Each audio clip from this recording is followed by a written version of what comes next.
Hello and welcome once again to Superconnectivity. I'm your host, Charlie, the Professor Esser. And with me, as always, is my right-hand man. It's Moz. No, it's Phil. Phil me and Parrish. Oh, no, let's not be jealous. I'm not. I'm just joking. I know. No, that's my intro. I always introduce all my other co-hosts like that. It's with me, as always, you know. Because I have this core of super talented people I love to work with. And I always want to make sure, as I'm self-aggrandizing myself, I aggrandize others as well.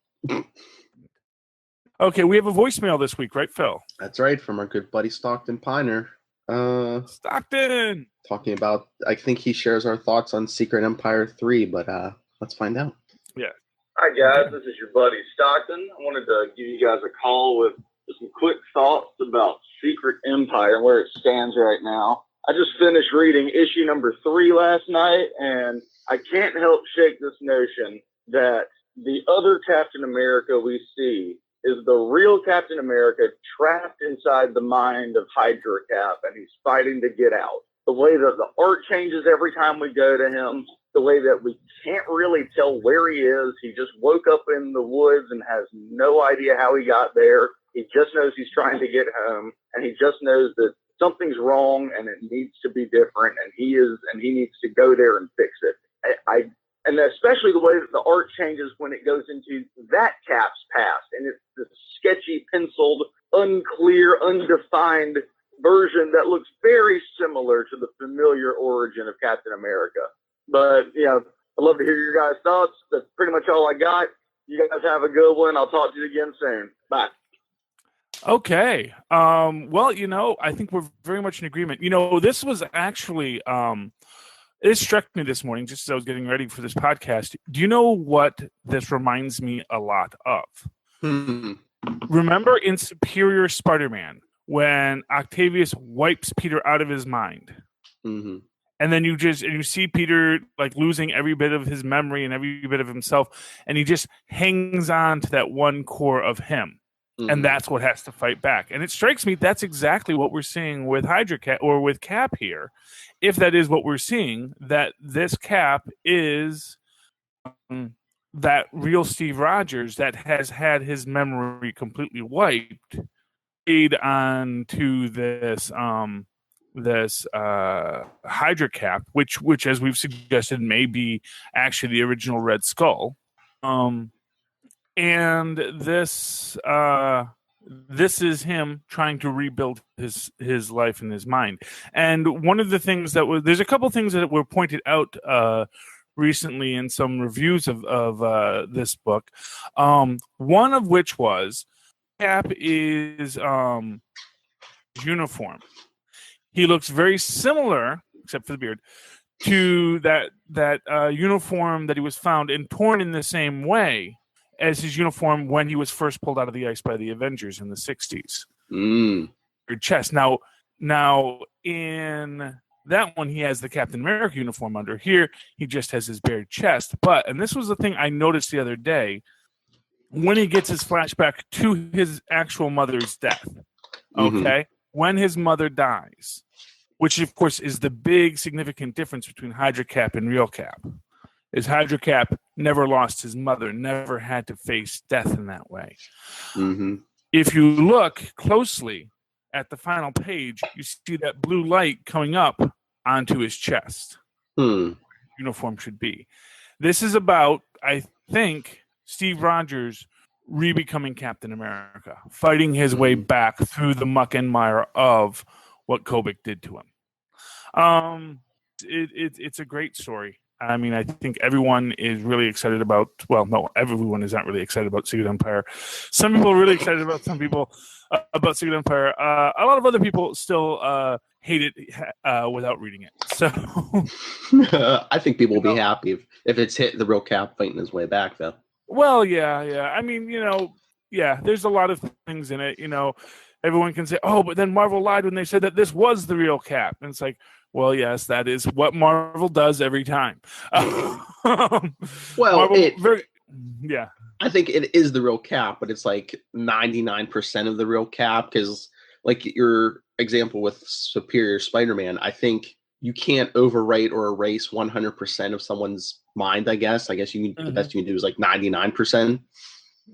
Well, exactly, and one of the things in it is that, well, of course, with Superior Spider-Man, that's another issue because, of course, as I've stated, that Superior Spider-Man wasn't actually Dr. Otto Octavius. It was Peter Parker convinced that he was Otto Octavius and sort of allowing himself to unleash his inner supervillain. And I think that's very much what we see with Captain America. It is less that this is the Red Skull, as it is more Captain America allowed to unleash his inner supervillain. He is being given a situation where he doesn't lose his mother, where he doesn't face this death, where he's given this other mother figure to be with him, and given this world of love and beauty away. He has been made into a man who did not have to fight the way that Steve had to fight. And his fights now take on a different meaning, because before he was a weak man fighting for his own survival and to care for his mother. In this world, he is a weak man but fighting to prove that he can be a strong man.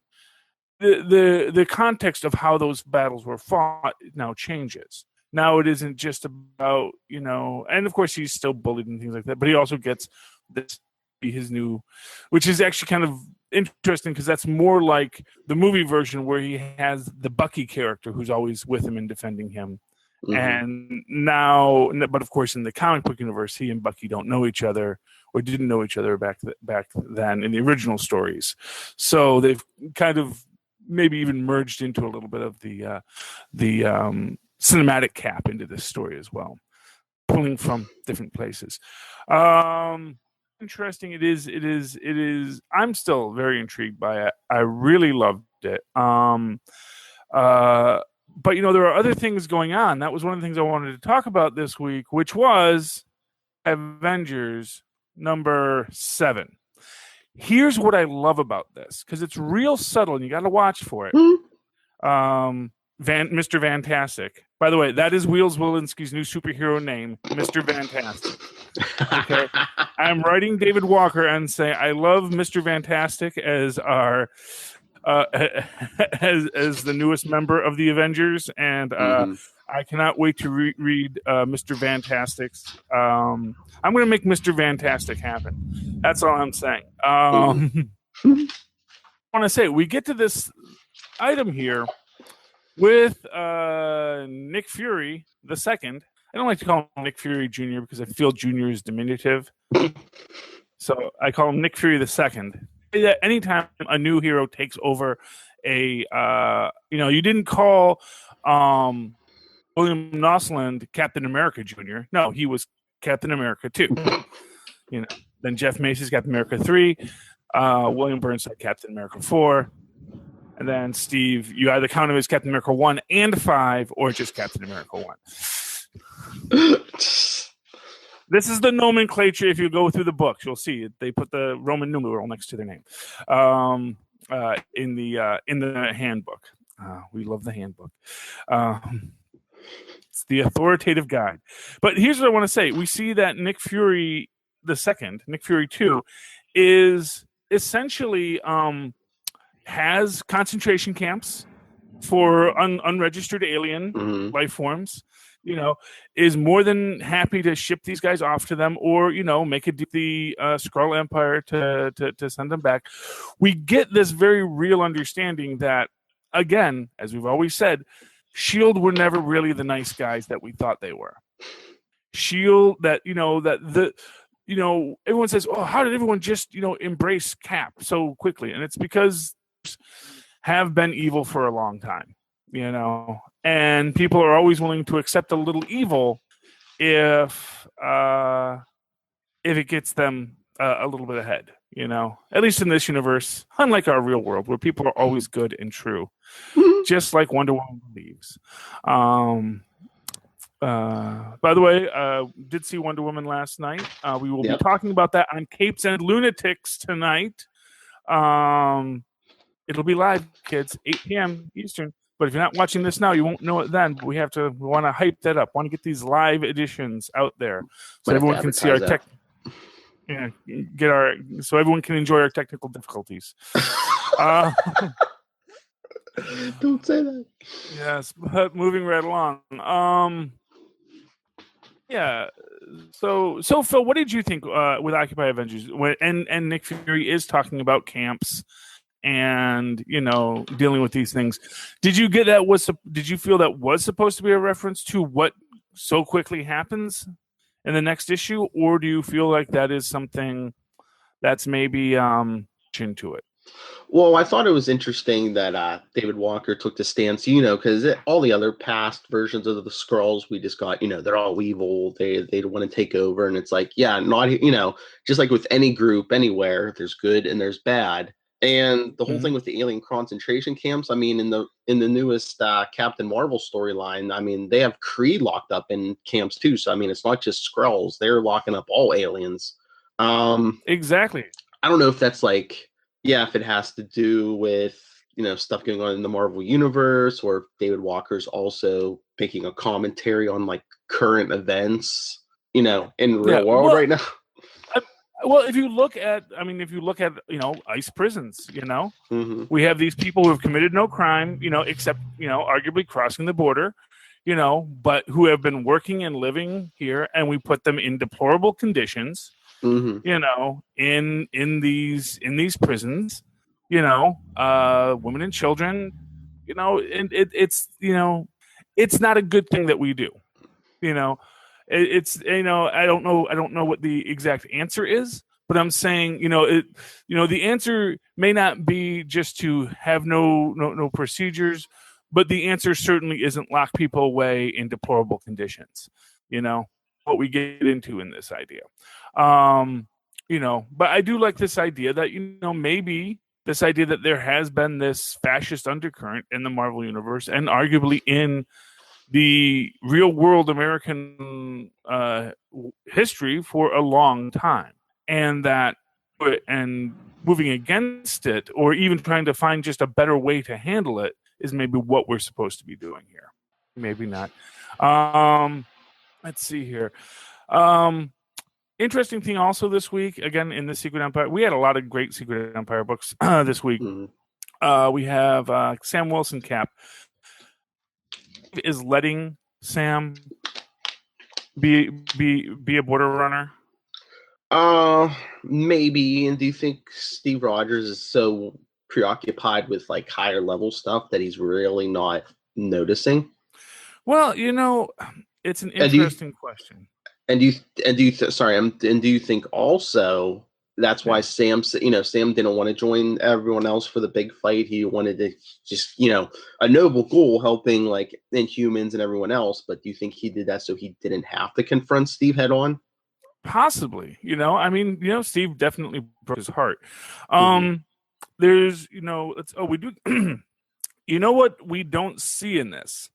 I do like he goes into his hiding and he's thinking about what's going on in the world.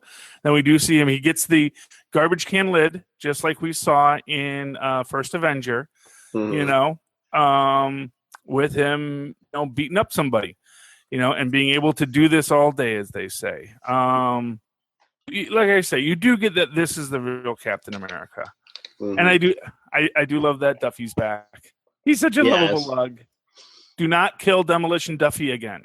I barely forgave you the last time you guys killed him.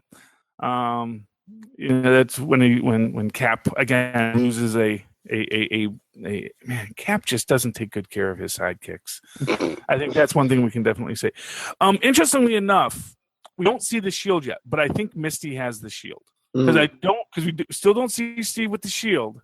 He found the shield when Sam took off. So I think Misty has the shield, and that shield is going to come back and is going to be, as it always is, an important bit of iconography. Cap may be worthy of the hammer of Odin's son, but he is not worthy of the shield.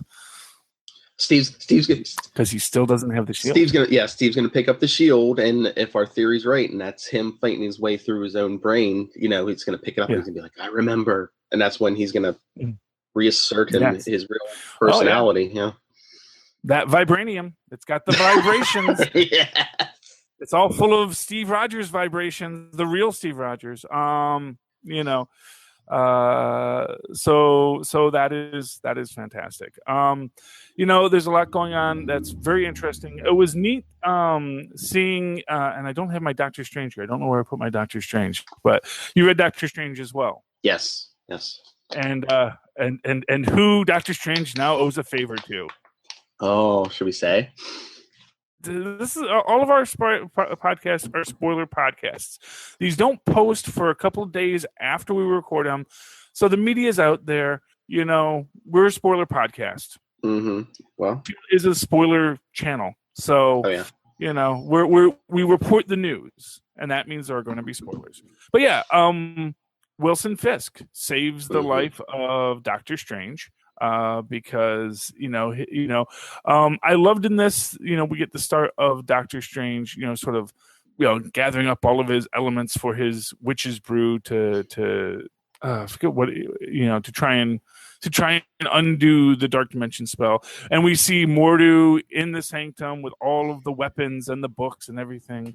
This is the Marvel Universe. The guy who's the underdog is going to come out, but of course, not without help from his friends like Spider-Woman and Wilson Fisk, who takes his bulletproof limo and hits a monster because limousines, a monster's one weakness.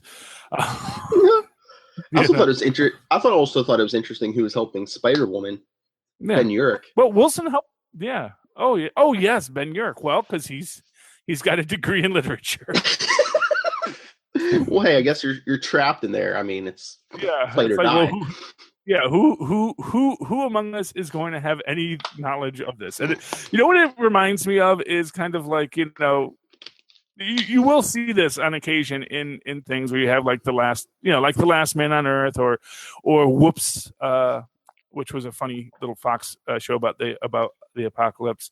And you'll have someone with some bit of knowledge, and then everyone's like, "Oh, well, you can do that." It's like, well, that's not really what I do. Like, for example, on Whoops, there was this great thing because one of the guys was a pathologist, and they were like, well, what do you think is wrong? And he says, yeah, it could be that. He says, aren't you supposed to be a doctor? He says, I'm a pathologist.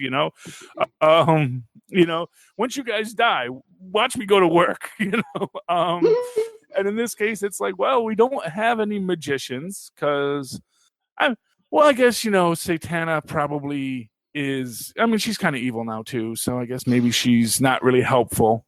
It's like guys like Hellstrom and Satana, usually they walk that line, Mm-hmm. But I guess they're not walking it today. And Scarlet Witch, we know, has gone over to the dark side for some reason. And who else is there? Well, I guess no one was in the bar with no name at the time. Doctor Strange is there, but no one can find him. And of course, maybe this will lead to the return of Monaco. Not forgiving you for killing Monaco. Maybe he'll come out of his wand, like so many. Okay. Moving right along. Let's see here. Did you read Deadpool? No, I haven't gotten the chance to read Deadpool yet. I do know what happens at the end, though. Okay. Although he just got shot. That doesn't mean he's dead. Yeah. Mm-hmm. Not dead till you see the body in the coffin, lowered into the ground, and then lightning doesn't strike it later. It's very interesting. I just thought it was interesting that you'll see it when you read it. Like first it starts off with Deadpool saying about how when he was a kid, Steve Rogers, Captain America, was a big inspiration for him, and he was a huge fan. And then later, Phil Coulson basically says the same thing in his head. He's like, oh, Captain America was a big inspiration. That's why I joined S.H.I.E.L.D., blah, blah, blah, blah, blah. So I thought the comparisons were interesting where it's like, all it would take is a few maybe little differences in his life, and Phil Coulson could have easily ended up as Wade Wilson. Oh, or vice versa.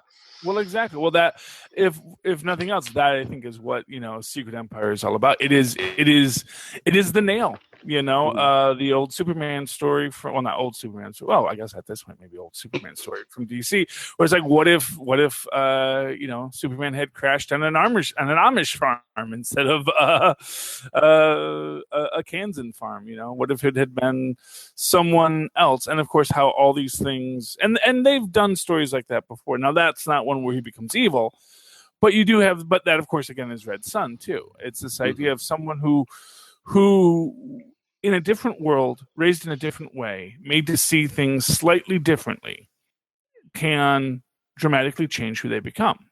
And this is, not for that. That's what every what if is. And this is a what if writ large, through cosmic cubery and Faustian mind control drugs in the water. It is interesting how they're doing it, but they have been, like I said, they've done this story before. This idea the hero turns evil, superior Spider-Man, and again with superior Iron Man, it was still Tony Stark. All the thing did was sort of brought out what was always in him. He was always that venial guy, It was only being brought low by a bomb blast and a weak heart that made him sort of say, well, maybe being a war profiteer isn't the best way to make my life. I guess if you insist, and not for nothing, I think that a lot of what happens with Tony does also tie into the fact that he did have that friendship with Steve. So, I think over the years, you pull at a couple of these threads, you make Civil War a more embittered fight. You make you not have Tony face his death much in the way that Steve faced the death of his mother. You take away that thing, and suddenly remaking them into villains isn't that hard. The inherent conceit of a superhero is someone who feels they are above the rule of law and feel that justice is what they say it is, not what any agreed upon institution says it is. We'll see. I think going evil is the new trend because everyone's doing it these days. Like back in the 80s and 90s, the big trend in comics was to replace the hero, with someone else. Now the new trend is everyone going evil. Steve Rogers, Tony Stark, the hand turned Matt Murdock for a while. We had Superior Spider-Man. Yeah, that's the new trend, going evil. Well, yeah, and even She-Hulk is rage-filled She-Hulk again, which is neat. And honestly, I was actually worried they were ending the series. It was like 2 books. I read them today. I read them this week. Gwenpool and the Hulk. Where I'm reading it like, oh man, are they canceling this? Are they canceling this? And with Gwenpool, you really get the feeling that they absolutely canceled it because they have the final thought. They go to the letters page. But then you turn back and you see, wait, what? She can still see like the credits because even though she's back in the real world, she's still in the comic book. Interesting. But Gwenpool isn't going away. There will be another issue of that. There is another issue of the Hulk, even though we seem to have wrapped it up. We're going to get another arc, so I am really excited about that. Gray She-Hulk. So for all of you who said, and I will say, once you put a Hulk in it, it's not, I won't say it's not as good. It's much more action-packed. It's very cool. But, exactly how this new She-Hulk is really interesting. We see that she has a little bit of that gamma-induced intellectual, difficulty, although she still is actually very articulate, but you can see that she's like, it's all about the pain she's enduring, she's enduring this painful situation and the change is now painful. And that is interesting. I like that you see that all of her scars are glowing green. You on that. Trauma is the word of the day. And we'll talk about that a lot on Wonder Woman, because I think that was the overall theme of Wonder Woman, was how trauma of war and battle affects people and how it makes them make choices that, for those of us who are all into the fantasy of heroism, it makes us get mad at them for making these choices. Truly endure those traumas, the choices you make become much more logical. actually facing war, actually enduring the blood and the death of things is too overwhelming. I understand why they did have to make Wonder Woman kind of this, BA naif kind of person, a totally tough girl, that totally capable, a totally capable naif, I think is the term that they're using for it, where she's, coming from this restricted life. And we'll talk about this a bit more in Capes and Lunatics, but I think there's a great parallel between what I think is difficult with Wonder Woman and what is difficult with Iron Fist over at Marvel, and what I will say is, whereas Iron Fist is like the worst thing Marvel has done so far till Inhumans,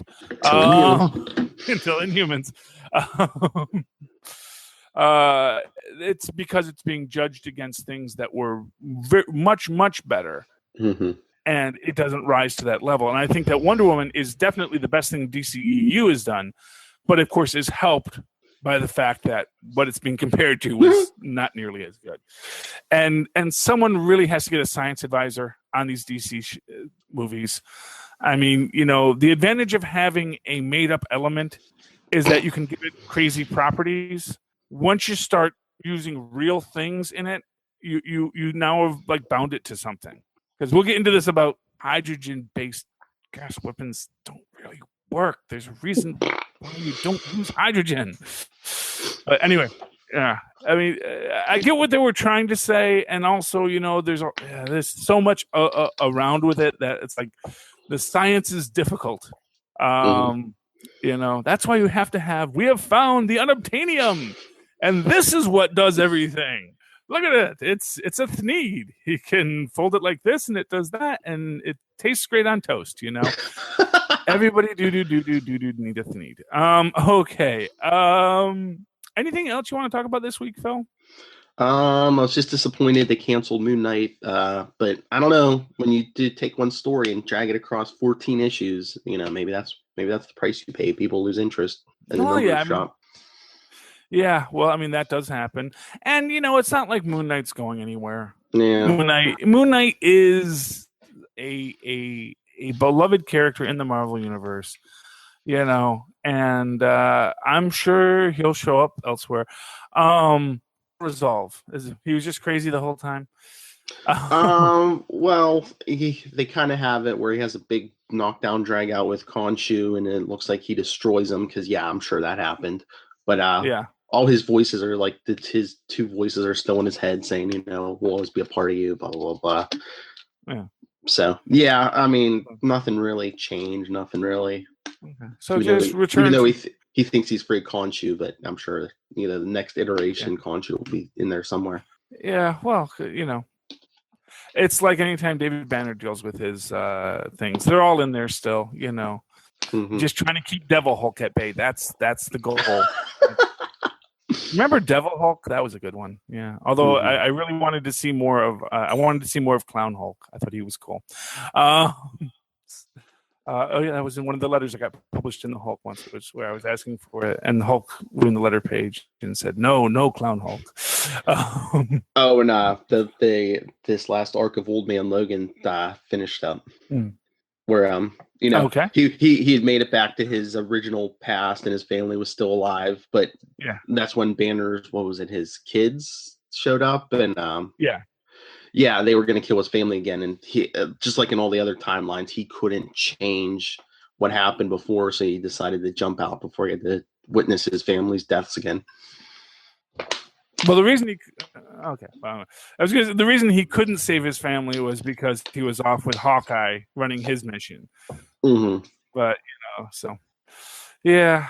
Oh well. Another time when the Red Skull was Captain America.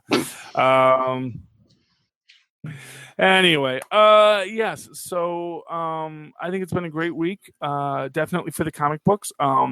A good week for DC with their DC Extended Universe with Wonder Woman. And Phil, if people would like to talk to you about being a cape or a lunatic, or if they'd like to give us some voicemails, how can folks reach out to you? If you want to contact me personally, you can email me nightwingpdp@gmail.com, and on Twitter, I am at nightwingpdp. Like Charlie said, if you want to contact us, especially Wonder Woman review tonight. If you see this today, send in your Wonder Woman reviews to Capes and Lunatics. Let me pull up my notes here. Okay. You can always email us, capesandlunatics@gmail.com. Our voicemail is 614-382-2737. That's 614-38-CAPES. And remember, Superconnectivity has social media too. So follow us on Facebook, facebook.com/Superconnectivity Podcast, and Twitter @SuperConnectPod. And Charlie, yes, sir, where can people talk to you about HydraCap and all these good guys going bad? Yes. If you would like to embrace your inner supervillain and throw off all the things that make you a hero, you can write to me in that old-fashioned email way at superconnectivityblog@gmail.com. That's superconnectivityblog, all one word, @gmail.com. And, of course, follow me on the Twitters. I live tweet something at some point, I'm sure. At Charlie Esser. That's CharlieEsser. Look for the 2 E's in the middle for quality. And I end the show now. Okay, so something else. It's early. Okay. Ladies and gentlemen, thank you for connecting up with us. Please, super connect with us.